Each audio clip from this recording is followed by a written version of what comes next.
welcome to Teen Talk Television. Once again, this is yours truly, the host and producer, Pastor Willie D. Brown. Everybody knows that ain't no talk like Teen Talk because Teen Talk is the talk of the town. Well, I tell you, the event of the year, the summit of the year, Boys to Men Conference 2024. You know, I did the first one back in 2009, and that's 2024. And that, I mean, it's very unique because it has, going from the end to a new beginning. So we're going from endings, shifting from endings to new beginnings. And somebody said, well, can you help that make sense for me? Well, I'm glad you're interested in that. Let me tell you, but basically there's a song by Boys to Men that say, come to the end of the road. I am so tired of going to the end of the road. So now we're looking to go from endings to new beginnings. I have buried young men. I have been funeral after funeral after funeral. And so now it is critical and crucial that we do something about it, and not just about lip service, but by life service, leading by example and not with exception. And so today, Boys to Men, this is going to be the conference next Sunday. That's right, next Sunday at 2 o'clock p.m.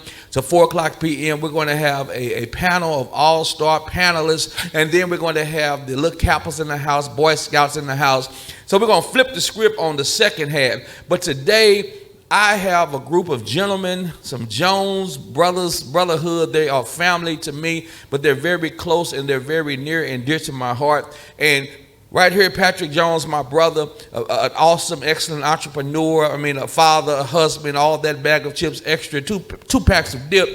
And so he has two sons that are going to be going to Morehouse. And so they have to go to Morehouse, and I wanted to have them at this house before they went to Morehouse. And so first of all, I'm just going to talk to Pops. I'm going to talk to the dad, and then we'll get on to the Morehouse. But first of all, I call them my nephews. They are my nephews. And, I do Toastmaster events. So a lot of time whenever I do a Toastmaster event and I'm talking about Morehouse brothers in the event, I'll say, you can always tell a Morehouse man, but you can't tell them much. And people be like, huh? I say, you can tell them more, because there's something about Morehouse men walk different. They talk different. They have a positive aura about them. And I like that. And so it's like you can't tell them a whole lot because Morehouse men, they are equipped. They are articulate. They are intellectually astute. They are the cream of the crop. And so you can tell a Morehouse man, but you can't tell them much. But before I get to Morehouse, I want to stop by and talk to my friend, Brother Patrick Jones. Patrick, I have grown, been a fan of yours for many years. I mean, I was so proud. We have to learn, y'all, to be proud for other brothers. We should never be haters.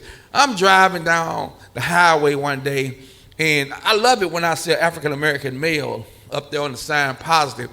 I'm about to run out the road. That's Pat. That's my gun. That's my dude. I felt so. Kind of introduce yourself, and then let's just have a little one-on-one before we get to the offsprings of Pat. So just kind of introduce yourself and tell us a little bit about yourself. Well, first of all, thank you, Brother Brown, for inviting us. Like you said, we go back a long way, and like you said, you've watched me grow up, but I've also watched you, and so. Thank you for being a mentor, a positive role model. As I do my journey and I look at those that are preparing that journey, there are certain people that I want to put up front, and you are there. So I appreciate all the things that you do, the mentorship and everything. Like you said, I'm Patrick Jones. Grew up in East St. Louis. I went to University of Illinois. Graduated as an entrepreneur. I'm a State Farm agent. Don't know if we were supposed to be making oh yeah, you can. Corporate announcements, yeah. But just glad to be here. As you said, my two sons will be going to Morehouse, and we're just happy about the journey. We've been blessed beyond measure. Just thanking God every day for the opportunity, and just thank you for having us. Okay. Well, I want people to know that you don't just jump to success. First of all, you have to understand, okay, what's my purpose? And then I have to have a path, and then I have to pursue that path. So we want to go all the way back to little Patrick. There was a lot of challenges that you had that hit you and that you were able to get through. And I want them to understand is that, nobody gave you anything. A matter of fact, you probably had it harder than people that may be watching the show.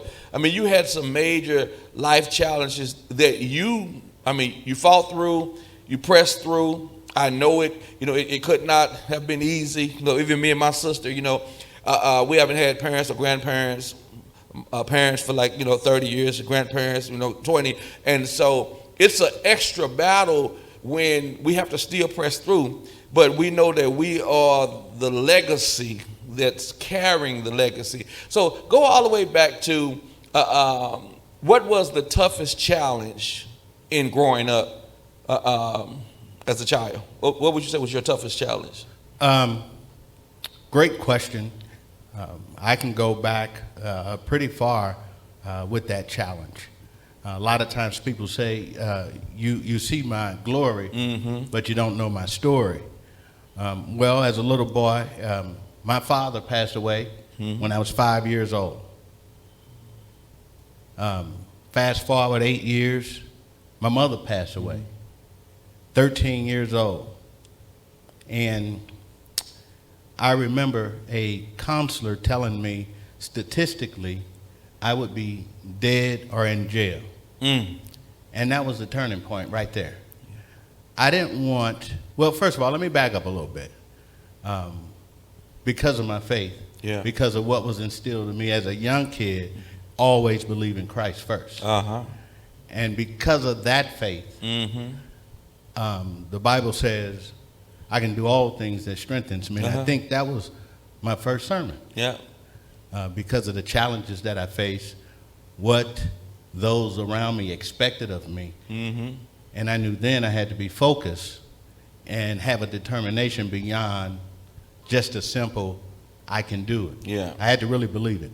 And that's where faith comes in. Okay. When you can really believe that you can accomplish in spite of.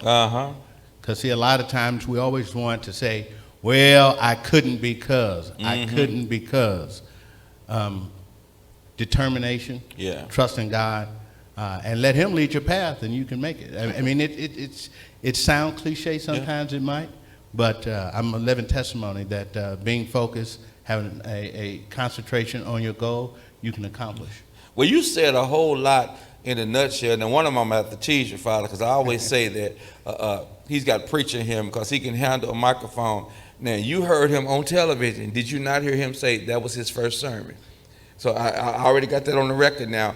But the other major thing that I want our viewers to get is, what the counselor said. Because so many times we give up because we let people label us. And when we let them label us, then they limit us. And so I think it was Dr. Carter G. Woodson that, that talked about, be very careful of who you allow to label you because they'll limit you.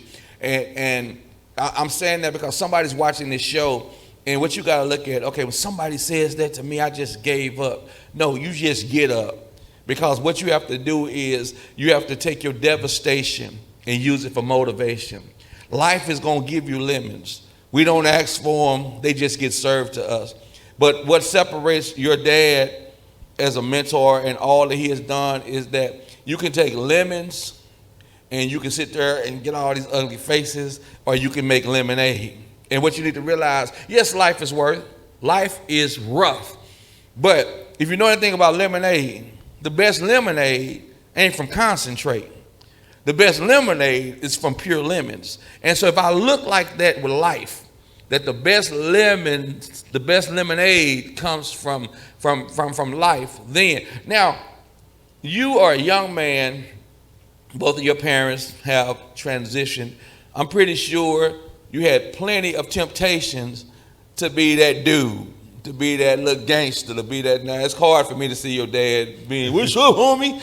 Because he's always been this professional. But how, coming from the environments that all of us come from, how did you avoid the temptation? How did you come out and be the success? And where you approached and how did you deal with it, if you were?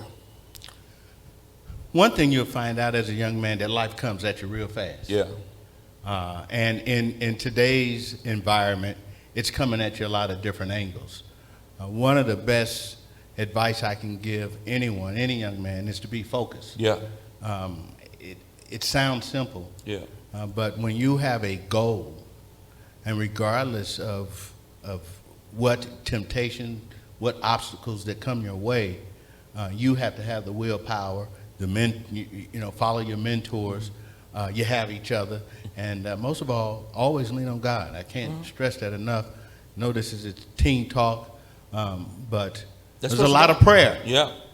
Myself, and you know what? I had a lot of family members praying for me. I'm going to get ready to say that. Oh, yeah. So I'm not just putting it all on me, but a lot of success comes with a lot of hard work and focus. Yeah. And that's another thing, y'all. Understand that, it does take a village. And when you look at the victory, it's the village that gave the victory. It's because, we growing up, we young men, all kind of temptation. I'm pretty sure, temptation from every end. But you got Aunt Carrie. You got all the family, the same aunt that took me under her wing, who's praying. You got all these family members, Pat, stay on it. And then you got the thing that, even when our parents are long gone, we want to make them proud. It's like right now, my grandmother raised me from 6 months of age. And so it's like I never called her grandmama because she was never my grandmother. She was always mama. And to this very day, she's been gone 20 plus years. To this very day, when I make a decision, I be like, man, what mama think? I still don't want it. It's just in you, and you still don't want to embarrass your parents. You still don't want to be that child. You think in the back of your mind that they take a break from heaven, come down here and smack me, and then get back on the train. You think of stuff like that. But I just admire how you can. I've seen people who battled a lot less, and they fell in the cracks. And that's what I'm saying to a lot of African American men. Don't let nobody tell you who you are. Show them who you are. And whatever they call you, it's not what they call you, it's what you answer to. So they call you a thug, they don't make you a thug unless you answer it to them when they say, hey, thug. And so I'm just so proud of you, Patrick. So how did you land at University of Illinois, a prominent, a prestigious, one of our top schools in the country? And Patrick Jones from East St. Louis, how does he get to U of I and go on and complete a degree? And what led up to you going to U of I? How did you end up getting to the U of I decision? Well, coming out of high school, I grew up in a time where, as a young man, you had pretty much one of two choices: join the military or go to school. So school was the best route for me. How did I end up to University of Illinois? As far as traveling, because of my circumstances, I probably wouldn't have had an opportunity to go very far. So I had to choose a institution that was relatively close to home and easy to get to, simply because of my circumstance. And personally, for me, I at the time I thought it was the best school for me. Because of the academic strength, because of the location, and I had a good support system of friends that went there. So when you add all that together, that's kind of how I ended up there, and it was a great experience. And we're going to get to the to the younger Jones, but I want y'all to know you don't just get in U of I. It's just like you don't just get in Morehouse. It's like you got to cross a lot of boxes. You got to have some academics. You got to have some test scores. So I don't want y'all to think because he's just this handsome guy. Hi, I'm Patrick Jones, and I want to go to U of I, and they gave him a ride. I want you to kind of share what did it take for you to qualify to get into U of I. Strong academics. Take school serious. A lot of opportunities start with an education. Morehouse is another institution, highly selective. So if you have dreams, to me, the cool kids are the ones that getting A's in STEM, science, technology, and engineering, I know and math. that's right. Thank you, son. Those are the cool kids. Yeah. Not the ones that's hanging around and smoking and drinking and all the things that go on at the high school level. And we understand the pressures that they go through. But your eye is on the prize. And when you put your mind to it and study, that's what's going to get you to the next level. Okay, so I got two more things before I go. I just heard something just dropping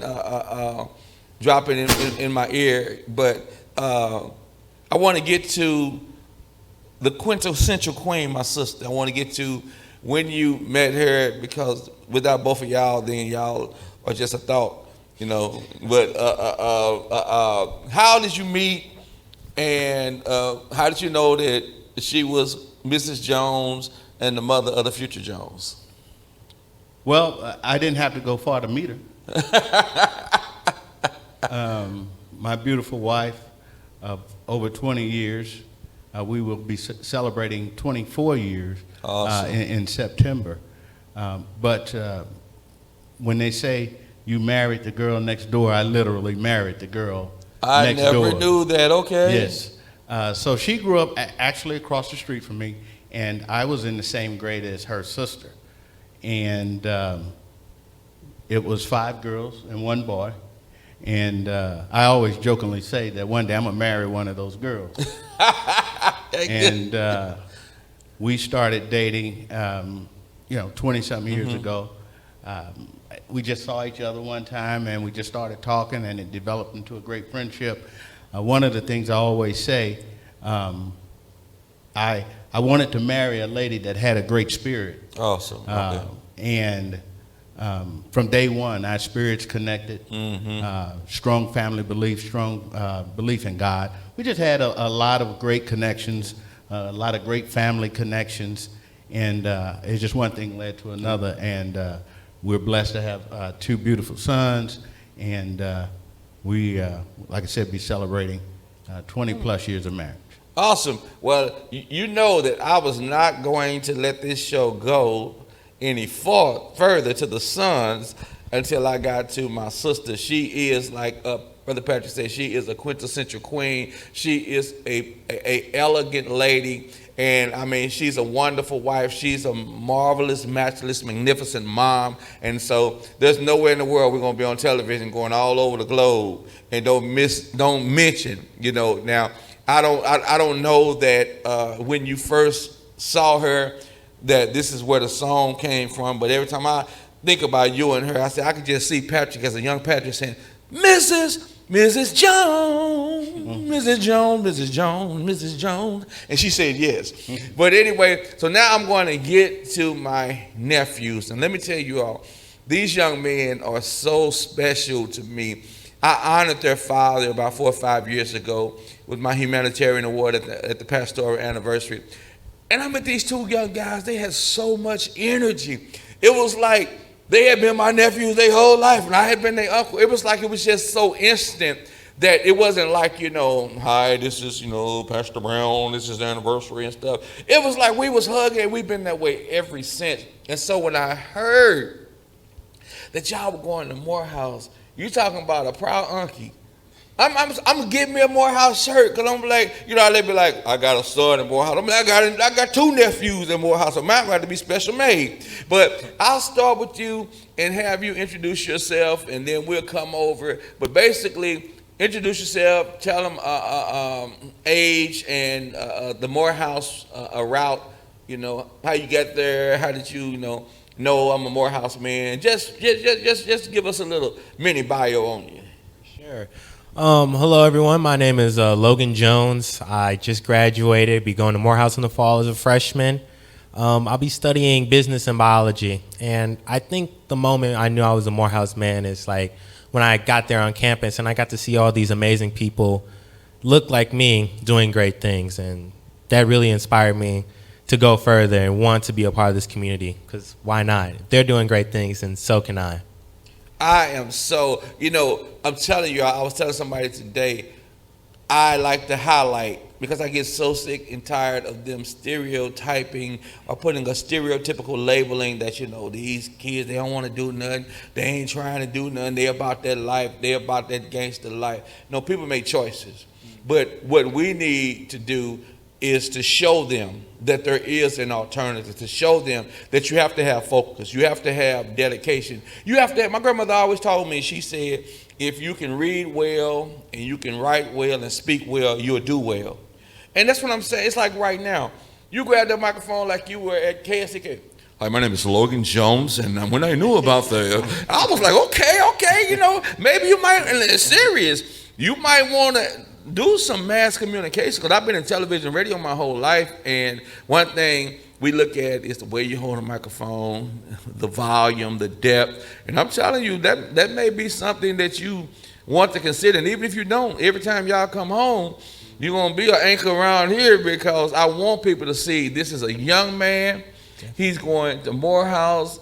He's focused. He ain't trying to be nobody else but the best Logan Jones. He doesn't compete with nobody else. He is the best Logan Jones that he can be. So we'll come back with him more, but I want my other nephew over here to introduce yourself and tell us something about you. Yeah. So my name is Avery Jones. First off, thank you for having me. Appreciate you, man. My name is Avery Jones. I'm 19 years old. I'll be a sophomore at Morehouse, transferring from Chicago. And the reason I chose Morehouse was I was actually applying for another school when I was in Chicago, Savannah State. And my dad calls me. He was like, hey, me and your brother, we just got done visiting Morehouse. And, I know you've been wanting to go to HBCU. So he just told me all the perks, what they had to offer, the resources, the tools. And I was like, I'm sold. I'm sold. And, I think that's a place where I want to be. Unlike Logan, my brother, I haven't visited Morehouse yet. I haven't stepped foot on campus yet. So, I'm excited, looking forward to it, seeing, all the people. And, yeah. Well, I'm telling you, I have never been on the campus of Morehouse. And so me and my sister, we do a sibling vacation. And so we're doing a sibling vacation in Atlanta. We're like, get lost. Next thing you know, we pull it up on Morehouse campus. I said, okay, that's confirmation right there. But I mean, it's a serene experience. It's like you go like, man, you hear about it, but it's one thing when you step on that campus. It's a special place. And I was like, man, this is Morehouse. And I want those that's watching, guys that look like these young men. I love the fact that you all are young men. I mean, you are intelligent, you are articulate, and I like it about you're humble. It's like y'all were like, I don't have time for no TV show unless you're Fox 2. I mean, I'm going to Morehouse. Yeah, we got you, man. We got you. Just let us know. And I love that about you all. That's why there's no doubt in my mind you'll be great students. You'll be great husbands when they get to that point. You'll be great fathers, because young men grow to be what they see. And I'm telling you, it's very few men that I know. And, I'm the type of person that if I have respect, you got to really show me something to get that respect. I don't just pick, he got on a nice suit, a nice tie. I look at the total character. And knowing your dad, his character, his integrity, his example, he never changes. I mean, you don't see, most folk, they might be just got in the door, and they're administrative assistant, you can't talk to them. Your dad is the man. He's the entrepreneur. He is that. You see the State Farm, you see his face up there. And you see him anywhere. It ain't that you've never seen him, Eric. I've known you many years, and I just really, I admire you beyond adjectives. I don't even know if there's adequate adjectives to, how I admire you. One thing you might not have caught, and for all the young men that will be part of this great show, all the men around the world, young men around the world, I want you to back up a little bit. I want you to catch something. You want to catch it? Did you catch that he's never been on that campus? Yeah. He has never, ever even come on that campus. But because of his brother, the support, how they support each other. Yeah. So as young men, we got to learn to not be jealous, not be envious, but support. That support starts with each other. Yeah. And so I didn't want that moment to pass because he's never even stepped on the campus. He's been there. They're supporting each other. Yeah. But as men, young men, we have to support, as older men, we have to support those that are younger, because that's a key element into the success of all of us. Okay, I'm telling you, were on it. I'm sitting here and I was thinking about the brotherhood bond, and that's where I was going. Most times, you'll see two siblings, and they be like, "Man, I've been looking at him my whole life. We've been waking up in the same house my whole life. I want to do something different." To see two brothers that encourage each other, that support each other. I mean, it's in your nature. Because I'm telling you, my little world was a little Oscar. When they found out that their dad was getting out, they were like, "My dad, where the red carpet at? You know, where Halle Berry? Where's, I mean, it was like the excitement, because, it's not automatic that family be happy for you. Sometimes family the biggest haters in some families. But I have always felt that closeness with you, with all of you all. When you all and your mom, I've always felt that closeness. And I'm telling you, that's what I admire about you. Now, when you all thought about two brothers on the same campus, did you ever think about, man, we've been together our whole life, and so now we'll be back? I mean, will you guys have the same dorm room, or will you have separate dorm rooms? Yeah, we're sharing dorm rooms. Oh, that's deep. And not only that, we'll be on the same track team as well. So see, okay. Oh yeah, I forgot about. Okay, tell me about the other things. We already know you're going to Morehouse. We already know that y'all, you don't get in there unless you're academics. You don't just pay to get in Morehouse. Okay, you gonna still pay, but Believe me, you still gonna pay. you still gonna pay. We know your daddy, Patrick Jones. We get some more policies wrote or something. We're gonna pay. But tell me about your athletic side. So you tell me what want to go first. Sometimes the big brother pull a rank, sometimes the little brother pull a rank. So I'm just gonna let y'all toss up. Yeah, I'll go first. So for me, I'm involved with track. I'm a high jumper and a long jumper, and I've been doing it since about middle school, Okay. 7th grade. But I stopped once I got to high school. Once I was a freshman, sophomore, I got back into it my junior year once I got cut from the basketball team. Okay. And I was like, I can't go all school year without playing a Some sport. sport, yeah. Right. So, basketball's in the winter, track is in the spring. So I was like, I'll pick up track again, see how it goes. If it goes good, it goes good. If it doesn't, it's not the end of the world. Yeah. You know what I mean? So I do track, and to my surprising, it went real well. The end of the season, I PR'd in high jump 5'10". The school record was 6 foot. So going to next season, I kind of had like a motivation, Yeah. like I want to get the school record, and I eventually did. And ever since I did track, it just opened so many doors for me. I was able to travel to New Mexico last year to represent the state of Missouri. Okay. My high school team, boys and girls, won state, and I just won many awards, and I'm just excited that I got back into track. We're gonna shout out your school. Westminster. Shout out Westminster. Westminster. Christian Academy. Yes, sir. So you didn't got the record at the school. Yes, sir. Congratulations. 'Cause what Thank people don't realize that when you set a record, 20 years from now, they'll be like, man, that Jones guy. If they don't know the first name, they'll be like, that Jones guy. Yeah. So first of all, glad you didn't give up. You came back. It's like you took off a hiatus, and then you came back because that record had your name on it. And so congratulations. Thank all right. you. Yeah, I did mainly the same things. My freshman year, I did soccer, and that was really fun, but I quit soccer, and I joined track, and track was an amazing sport for me. I do pole vault, and I'm also in the 400, Okay. one lap around the track, in the 4x4, and then the 200s as well. Okay. Pole vault was my main sport. I recently got into the running and relays, but pole vault was something that I got into kind of just by like watching the other kids do it, or the other one kid did it. It was, because not a lot of people do pole vaulting. Okay. So I did it with him. His name was Gus Wilkerson. Okay. And he has the school record, and I never broke the school record for pole vaulting, but I pushed myself really hard to do that, and I'm proud of how far I came. My first time I pole vaulted, I jumped 6'10". Last time I did it for Westminster in the spring, I jumped 11. So seeing the progress Yeah. is the best part. I didn't even get to make it to state, but I'm proud of myself for making it that far. And I was also a part of a club, a non-athletic club, robotics. Okay. That was something that really pushed me into my business at Morehouse, because I was on the business side of my team. I'll give them a shout out. Cyborg Cats, Team 4256, FRC. I was working with them, creating business cards, outreaching with people in our community to be helpful and to give our support and spread STEM to really everyone.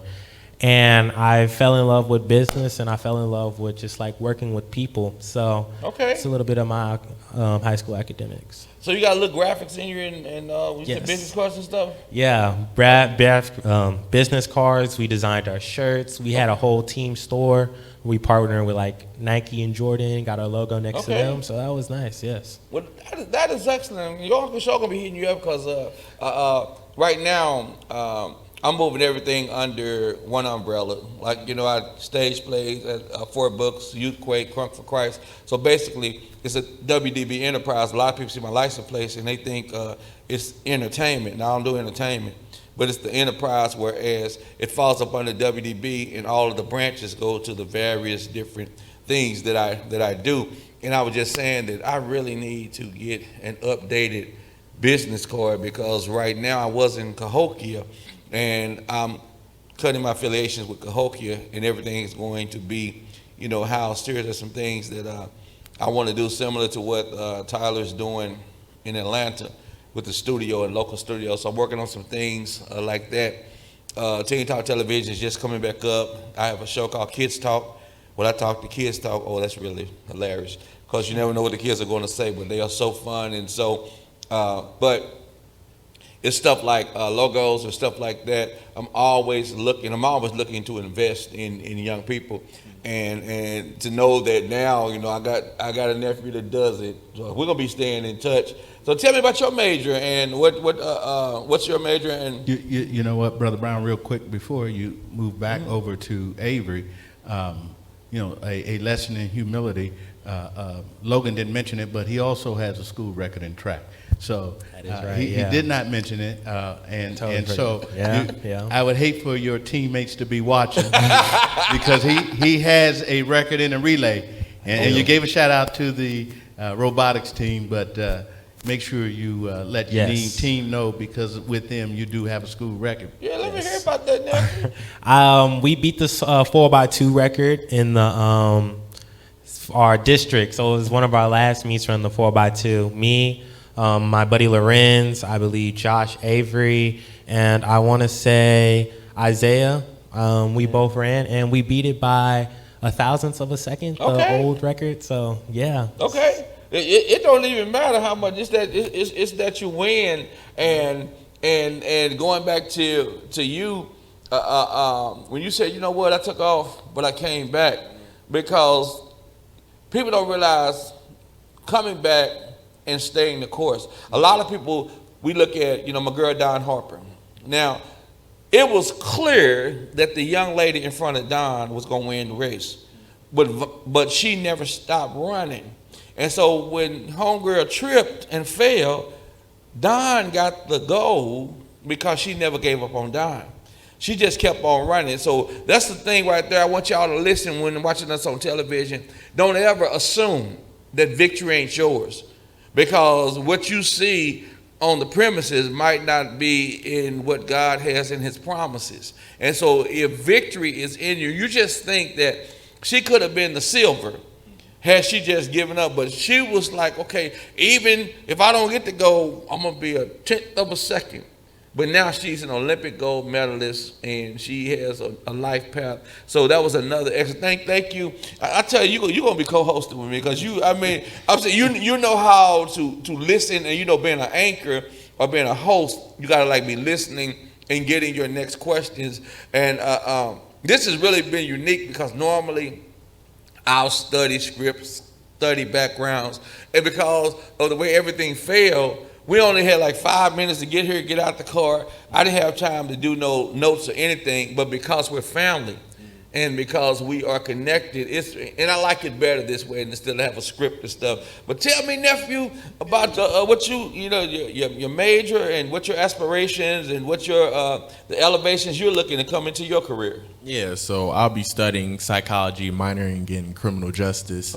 And the reason I got involved with that was because a few years ago, we lost a good friend of ours, Jalen McKenzie, to gun violence. Oh, yeah. And that just kind of wanted me to get involved with, making a difference on the streets. And because at first I wanted to be a detective. But then as I gotten older, I've done my research. I want to be more on the science side of it, like forensics and stuff like that. So that was just kind of my future goals and aspirations. Okay. Well, financially, it's really increasing in salary when you start talking about forensics, and because you got a lot of homicide investigations. I mean, basically, sometimes it's just a glorified detective position, but when you start getting into stuff like forensics and stuff, I'm talking about major resources. And so I'm just really, I'm just looking forward to watching you guys go and watching you all take the step by step by step. And anything I know about, I'm going to be there. If y'all find a wife and go get married, only way I ain't at y'all, I'm talking my uncle wasn't there, unless you tell the other part, my uncle didn't know. And if I find out somewhere that y'all talking about getting married or something, and uncle don't have an invitation, I'm going to get on tape. I'm going to put y'all on blast so bad. I'm going to say, y'all know them guys, I claim it's my nephew and stuff. But people show you how they feel about you now. I said, because they both got married, and I wasn't there. But I'm telling you, you all have truly been a blessing to my life. And I tell y'all, I truly praise God for you. I praise God for your energies. Young men, look, you need to see. Don't ever stop dreaming. Don't ever stop believing. Don't ever give up. Because one thing all of us have in common. Now, you all probably can't relate like me and your dad. Because, there was poor and then there was poor.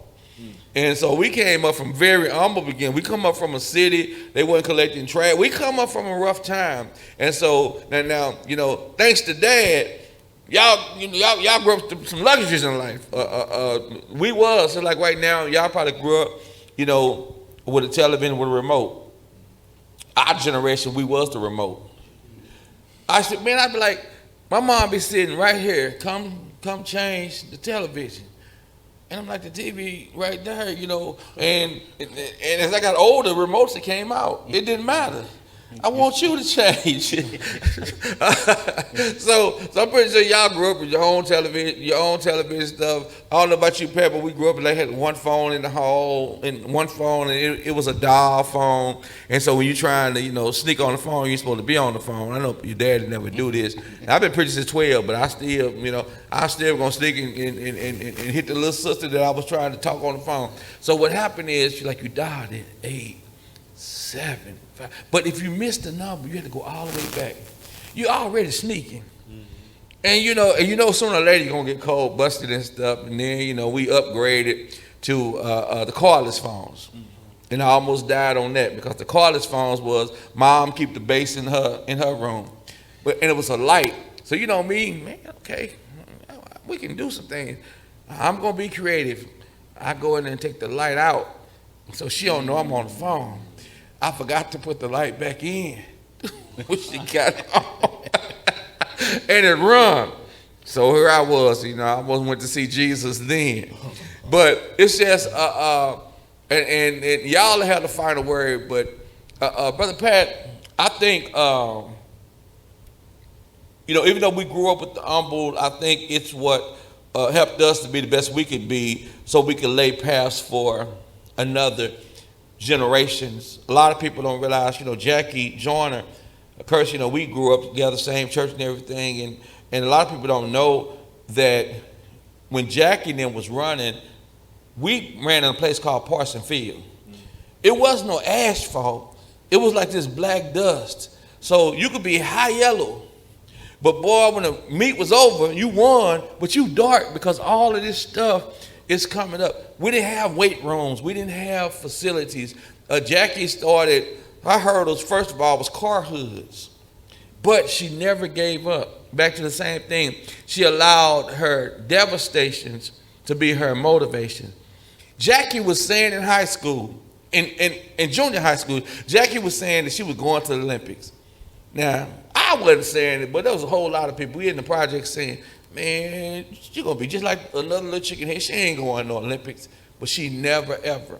And when I think about you coming back and don't give up, a lot of people don't know Jackie's first track meet, she got dead last. Can you imagine devastated? We come from the city of champions. You get first or you're nothing. She got dead last. Most people would have been dejected. But like you all, ain't nothing going to get you off your grind. Man, Jackie went back. A lot of people think that Jackie went to UCLA on a track scholarship. She didn't. Jackie was the best basketball player in Illinois. She was Miss Illinois. Jackie was like 30 and 10, 30 points a game. That's on a low night. And so she went, but what she did is when she got there, she said, look, my dream is to track. My dream is just to do what I do in track. If you all let me do track, I promise I'll come back and graduate. Her motivation. So when we think about the world's greatest female athlete on the cereal box, we don't think about the basketball player. We think about the track, and a lot of people are like, man, you don't look at WNBA. She had no desire. So when your vision, you know where it is, don't let nobody say, well, okay, she went to that was her best. It might have been her best sport in the opinion of others, but it's not where her heart was. Right. And so she used that, and then you got to put in the work, like the academics. Go to McDonald's, everybody, man, give me extra cheese and throw some extra fries in there. Jackie gonna get a fish and water because she knows that the body of an Olympian has to be a certain way, and the rest is history. So I just want to let you guys know, you're already on the path. You already, when you come back and say, hey, now we graduated, now we're going on grad school or whatever, then people realize that you gotta, first of all, have your purpose. And then when you get your purpose, then you gotta have a path. And then you gotta have a pursuit of that path so that you can reach the pinnacle of that path. So I'm gonna give each one of y'all a couple of minutes to kind of say, what would you say to people that are on our television audience just listening to you that may have had doubts? What would you say to a young man like right there? Man, you know, Logan, a cool dude. I didn't, you know, he looked like me, but I never thought I had a chance. What would you say to give him encouragement to get up off that couch and say, you know what, at what year do you think that they have to really get serious about academics? It's good to be the whole year, but I think the junior year is the most important year. What would you say to the young guys looking at you like right now, man, how did he do it? I would say it's possible. I think anything is possible. One thing is I just don't believe in failure. I don't think I can ever fail. I just think that I go back and I try again. I'll do it better. I always want to do better. You know, I want to be a biology major, but my junior year in high school, I was in the concepts biology class, which is the lowest biology class. But I don't think that's ever going to stop me from achieving my dream and what I want to achieve. I don't think that anything can hold you back besides your mind, because what's in your head will dictate who you are. What you say to yourself, who you are to yourself, it dictates a lot. And the only way you get things in your mind is the things you see and experience. So the people around you have to be great people, because that affects your mind. Okay. Mm-hmm. So, key word, he said that he never wanted failure. And the reason I say that, and I'm going to find out what yours is, because Teron Armstead, he plays for the Miami Dolphins right now, comes from the New Orleans Saints, but he's, you know, doing his thing, superstar. And I said, how did you get out of Cahokia? You know, how did you have the temptations of the streets and all that stuff? And so you said failure. He said, Pastor, I never wanted to get in trouble. He said that was his motivation. I never wanted to get in trouble. He said, I knew if I stayed away from trouble, I'd do just fine. And once again, if you know Teron's story, he was all state, all this in track and football, but when it came time to sign, he didn't have any offers. And so he's sitting at the school watching people who are not as good as him going to sign offers.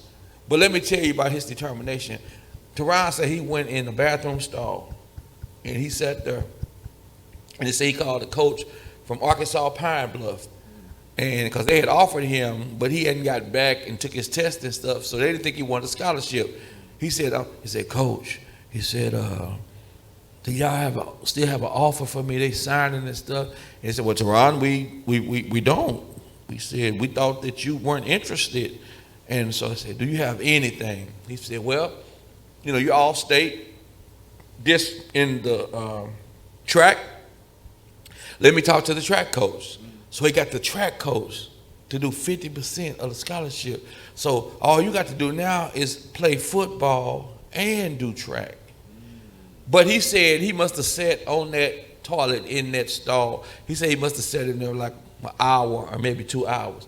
He said he was determined. He was not coming out that stall until the coach called back.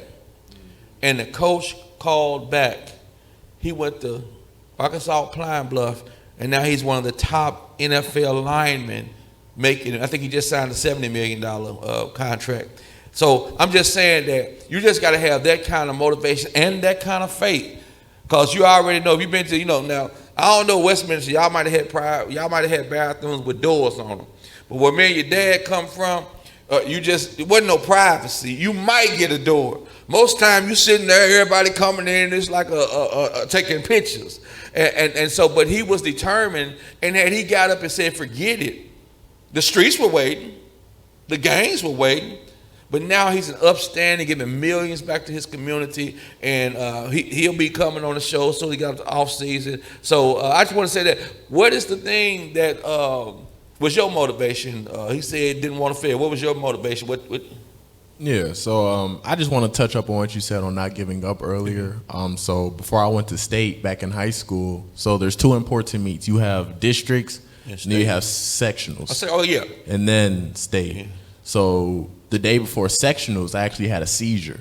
Oh, okay. And I had a seizure. I went to the hospital. In my mind, once I, was conscious, I was like, I got to get to track practice, right? I got to get to track practice because it's important meet tomorrow. I can't miss it, But, I didn't end up going to track practice that day. So the next day, arm was hurting, tongue was swollen. I didn't feel 100%, right? Mm-hmm. But it's top 4 to get to state, to make it to state. If you make it to top 4 in sectionals, you get to state. So on my last jump during sectionals, I got 4th place and I made it to state.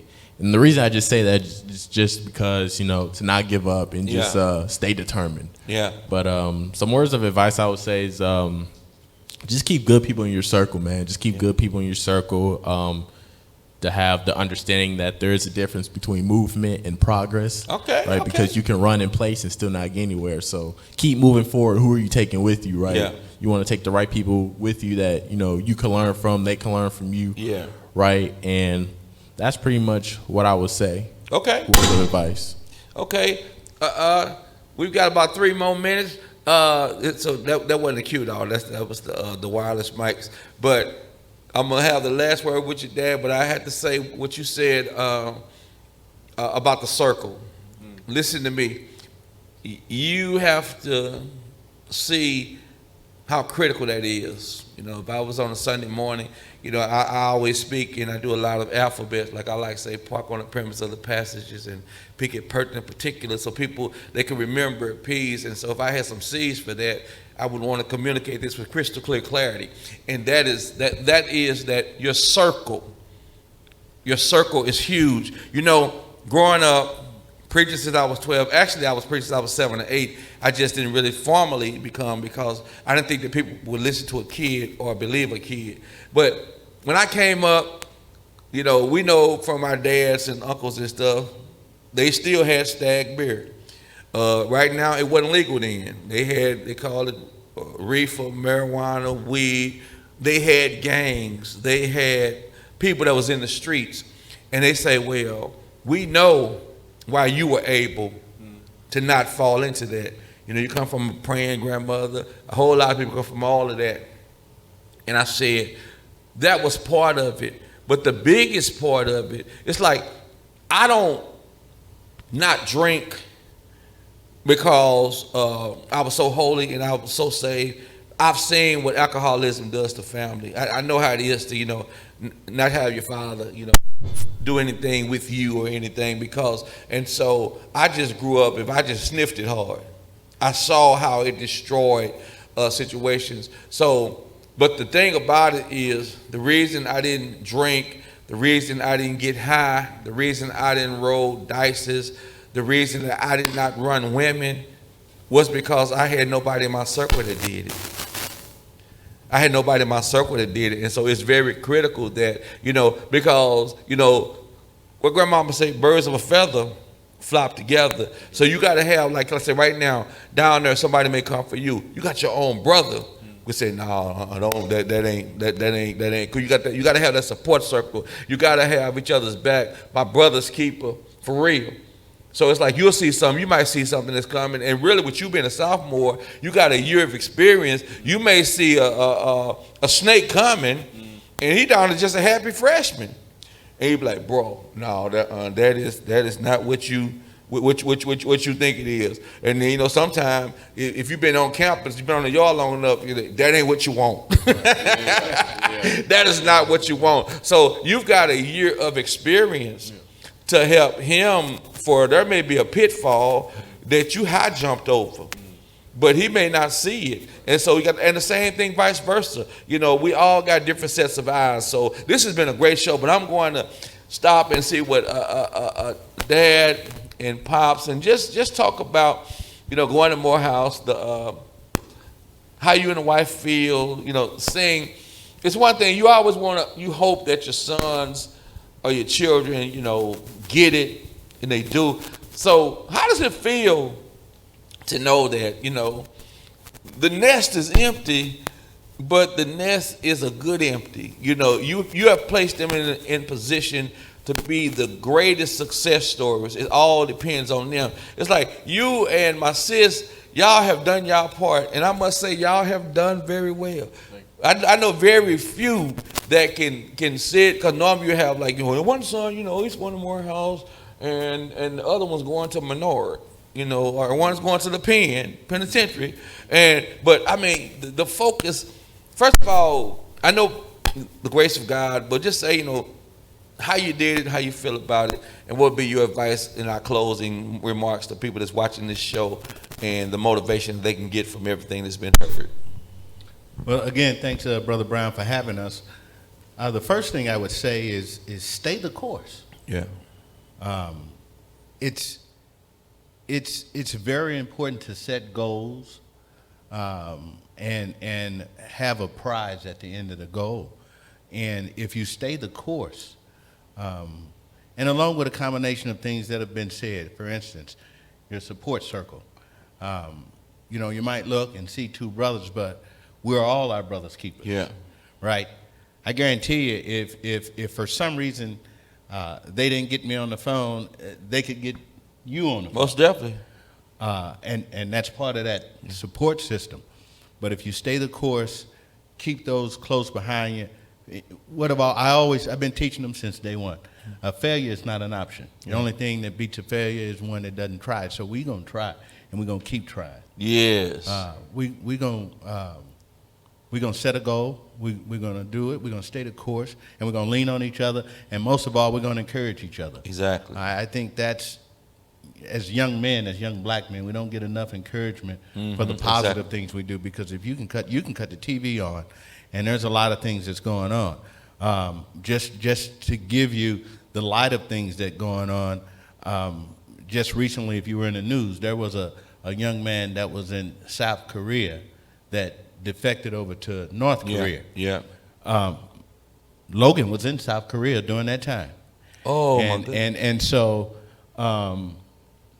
that was a challenge for us as parents. But through the grace of God, we did get through it. But one of the things that helped in that faith is we were able to stay the course because we knew the type of son we sent out into the world. Yes. And so that's one of the things that we teach them is stay the course. Yeah. And for any young man that, there's going to be obstacles. Oh, yeah. I mean, we're human. Yeah. There are things that's going to get in your way. There are things that can sideline you, Yep. get you on sidetrack. stay the course, keep a good circle. Guess what? It's okay to fail. Yeah. And nobody's Yeah. here to judge you. Yeah. Right? It's okay to fail. Get back up. Keep going. Adversity is going to come. And just have fun with it. Okay. Well, your dad, he said that it's going to be out there, and that's literally because I understand that Spelman is in Atlanta. So I got my first, Unc got his first amen. Amen. That's right. That's right. That's Amen. right. So I'm telling y'all already know. And I tell anybody, I said, boy, when I look at the quintessential queens, I tell them all the time, I said, people can have their preference, but the most beautiful sister on the planet is one that looks like us. That the nature has touched the sun. So I'll have an extra prayer going up for y'all on that. But we're going to get ready to call it. I just love it. We're already setting this up that when they come home after the first semester, we're going to get back together. We're going to do this. And but nephews, thank you all so much. Thank you. You welcome. Yeah, thank you. You welcome. I can't say how proud I am. I mean, it's like, it's almost like I feel like, man, I got to this going. And I'm telling you, you all already know anything that I could ever do. Like I said, we're going to leave here today. Make sure that y'all got the number in the phone, my direct number. Because you got an uncle. You might be getting ready to go through a crisis and like, man, I need prayer. Mm-hmm. And it might be mom and dad's anniversary. And there ain't that's no phone on the anniversary. Because if they've been answering phones, people calling at the wrong time, y'all wouldn't be here. Some people will catch that later on the way home. But I'm just saying that. And then sometimes it might be a situation where I can't talk to bro about this yet. Dad gonna process it. And so let me call my aunt. But I want to let y'all know this family is way beyond this television show. This is a lifetime. And so once again, these are what I would call, this is the Jones legacy. This is a father. This is two sons. This is the youngest son, Logan, the oldest son, Avery, freshman. When you get down there now, it's fresh meat. So so they're gonna be coming. So but then you got a sophomore, a brother that has experience. And so once again, this is Pastor Willie Brown on Teen Talk Television, America's Teen Talk Television show. It's the #1 Teen Talk Television show in the nation. Everybody knows that ain't no talk like Teen Talk. It's been a great discussion. As I always say, the clock on the wall says it after all, but oh, what was said on today. So don't forget this Sunday, August the 13th, 2 o'clock p.m. to 4 o'clock p.m. right here live in the Faith House studio. Pastor Willie D. Brown, and we got Dana Howard from the NFL. Dana was the #1 college linebacker in the nation. He won the Butkus Award, and it was at the alma mater of my brother, the University of Illinois. Another brother of mine that grew up, his wife was in my stage plays. I was there when they got married, but now he's like the highest ranking African-American Illinois State Police Lieutenant Albert Jennings. Also Dr. Terry Houston from the St. Louis Public School. He's won Principal Deans, one of the top principal awards in the country. He's going to be honored this weekend. The Michael Brown Foundation, Dr. Terry Houston. I mean, it's just Darren Suggs. Darren has a program called the Look Kappas, where he mentors young men on how to tie ties and ladies and mentorship, and he's always doing stuff within the community. And I'm telling, we've just got some of these great people. We've got Coach Byron Geddes. Coach Byron Geddes comes right from Cahokia. And he played Major League Baseball for the Kansas City Royals. Matter of fact, when he got to AAA, he was the MVP. Then he went on up to the big league. Now check this out. He had an offer from Minnesota out of high school. I mean, he was Mr. Everything. He turned it down to go because he got drafted by the Kansas City Royals. But he was smart. He said, okay, I'm going to go play for the Royals, but you have to put in my contract that you will pay for my college if it don't work out, or if I decide to go on. So he kept his college eligibility. 7 years in the minor and the major leagues. He comes back to college. Now in football, he was all-state, pretty much all-American quarterback, but he's also a baseball player. He uses his baseball ticket to pay for his college. He played 7 years. Now, he's probably the oldest tight end around. He comes back to McKendree and Southern Illinois University at Carbondale and plays tight end for his eligibility.